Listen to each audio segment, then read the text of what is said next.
Okay, so when we do supination and pronation, it's fine for you to work on it just with the person sitting and their arm out, and you can work on it there. But for the sake of today, we'll try it instead with her in supine. Okay, so either is technically fine. Just make sure you keep them in the position you want them in.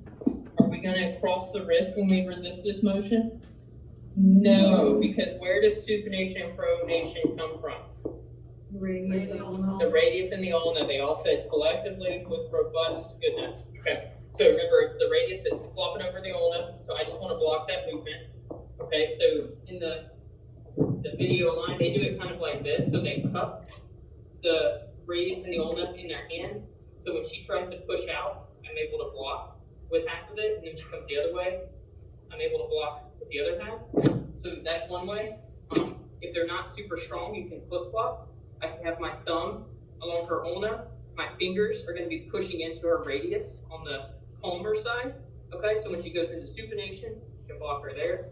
When she goes into pronation, I can flip my hands. Now my thumb's going to be on the radial side. My fingers are going to be on the other side, so we can block that way. So you have two choices on your grip.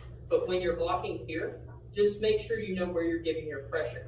Okay, so if she's trying to come back into supination, I want to put more of my force with my hand here, blocking her radius from coming back that way on this side. Okay, so on that dorsal side. On the ventral side, I want this hand, the side that's on that side of her body, to be able to block her ulna popping up. So when we go into the movement, I'm holding here, okay, to block that part. So try to pull into it for just going this way. So that's where I'm going to block with that hand. I want to try to block more on this piece, and this is going to block on this piece. Okay, go into this position here. That's where I'm going to block here. So when I cup her here, just so you know, that's what you're actually doing with your hand. All right, so go ahead, super. Good. And then it reverses when we come back. Can you feel that? Super. And throughout that whole motion, I'm leaving her just at that 90-degree position. So again, I don't want her trying to push me into extension or flexion or wiggling around. We're trying to keep her right there at that 90-degree position. If for some reason there's a concern with the wrist, then you can still block with the rest of your hand and just give her kind of one finger up there to control the wrist movement. If she's just like super floppy or she's had surgery there too, and you're worried about it, so I can just kind of stabilize a little bit better through here and then come back up. Okay, so supinate. That's why you gotta give your patients cues, okay, the pronate. Good, and then just if I need it, I've got a little support there. Okay, but really we just want to cup here. All right, let's just worry about that part. Supination, pronation. Yeah? Okay, so we do the wrist, we can worry about the same thing. They can be in supine, she could be in sitting. All right, flip over this half of the video to get out of the way. So the main thing is making sure that we're going to block at the forearm. So we want to stabilize at the forearm. Are you guys okay? Is he good enough? Okay, yeah, you come on around and figure it out if you can. Say well.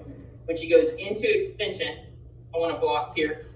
Okay, so again, we're not going through the fingers to block flexion or extension.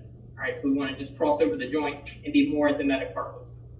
Okay, so I can block here, and that gives me this, my fingers in her palm to block her going back down. My thumb can block her coming up. Come on. There you go. Come on down. Come on down. Come on down. Come on down. Okay, good. And then back up. Good. So what we notice is when she comes down into wrist flexion, she bumps the table.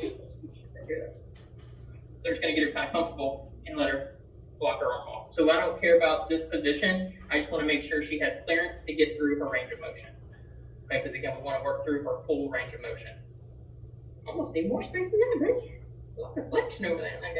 And that's, I can tell now she can get through her full range. Okay, so you just want to check and make sure her full range is clear.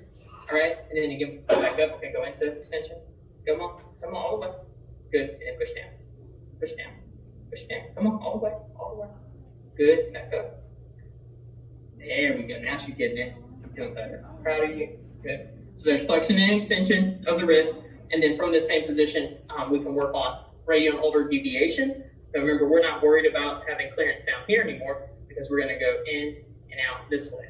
So we're fine to leave her position. Okay. Yeah, that's the same. One hand can do both things again, so I can keep my fingers on the outside and cup in my thumb on this side. Other hand can block at the forearm. Okay, so let's go radial first. That's radial. Good. And then ulnar. Good. So she's getting a lot of movement there, so I need to do a little bit better job blocking at her forearms. Okay, radial. There we go. Good. Ulnar. Radial. And ulnar. Good. So see if I block a little more steady, you get less movement up here at her arm. Alright, so both of those, the wrist motions and your forearm supination, pronation, it's fine to work from sitting and to let them just be comfortable on the table. But if you're doing that, just make sure they're clear. So she needs full range to be clear to do all of her movements. Alright, so let's do that. So we have forearm pronation, supination, wrist flexion, extension, wrist radial, ulnar deviation. And we are not going to do the fingers because that won't be on the practice.